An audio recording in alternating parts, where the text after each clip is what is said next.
positioning strategies or crafting a brand position is, I think, a fairly simple concept, especially if you have read and understood Chapter 9.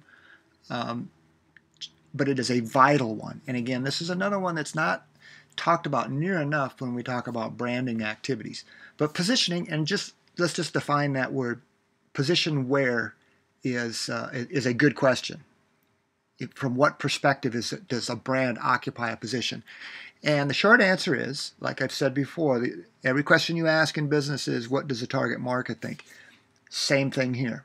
What does the target market think? Or where does the target market view, or if they have experience with a brand, they look at a product or a service, they evaluate it. In their minds, what position does it occupy relative to other competitive offers? So, for example, automobiles is an easy example. What position does the brand, if I say Mercedes-Benz, occupy in your mind? Or Cadillac? Or Ford? Or Chevrolet? Or Mazda? Or Nissan? Or Honda? We could pretty soon make a list and order the brands according to where you see them positionally in your mind, as far as quality, relative to price point, luxury, performance, so on and so forth. Now, those things I just mentioned, quality and performance, that's a way to signal to the target market what position you intend for your brand to occupy. Okay, just because you say it goes there doesn't mean it will go there. This is, again, the ultimate arbiter of all marketing is the target market.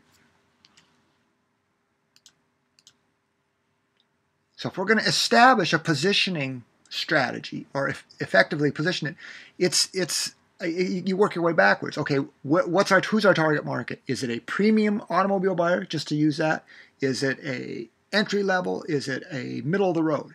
Okay, whatever one of those we choose, then all the branding elements, the features and benefits of the product, where and how it is advertised, where and how it's distributed, and the price point. All of those together have to be in agreement or reinforce each other in order to effectively position a brand or a product or a service.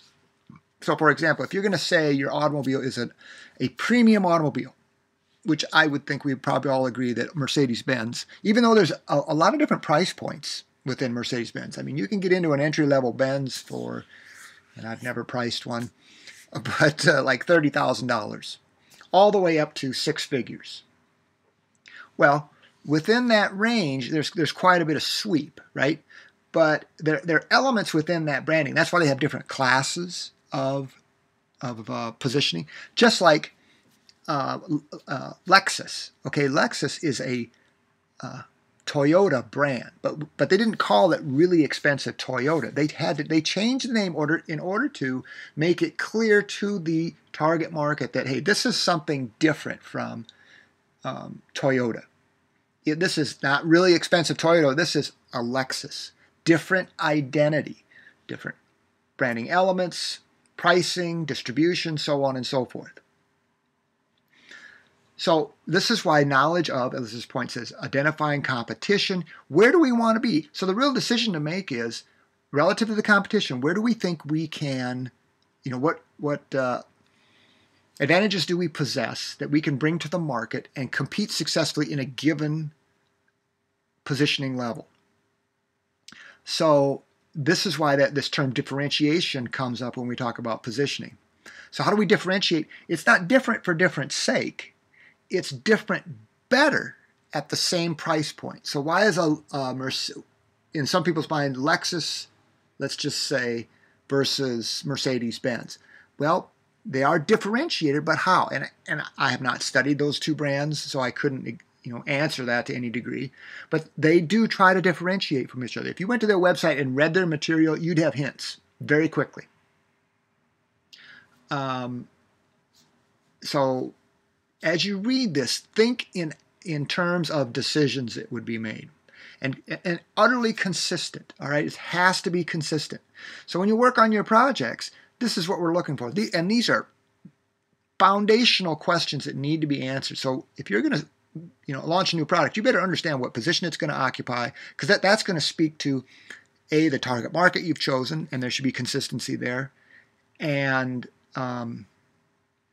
your competition, your long-term goals, so on and so forth.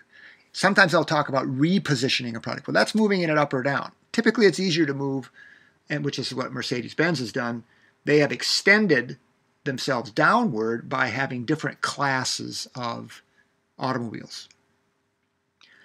Others, like Rolls-Royce or Bentley, they are strictly the ultra premium, and they don't stretch that brand. So read through this carefully. This again is very foundational. You have to understand this to move on.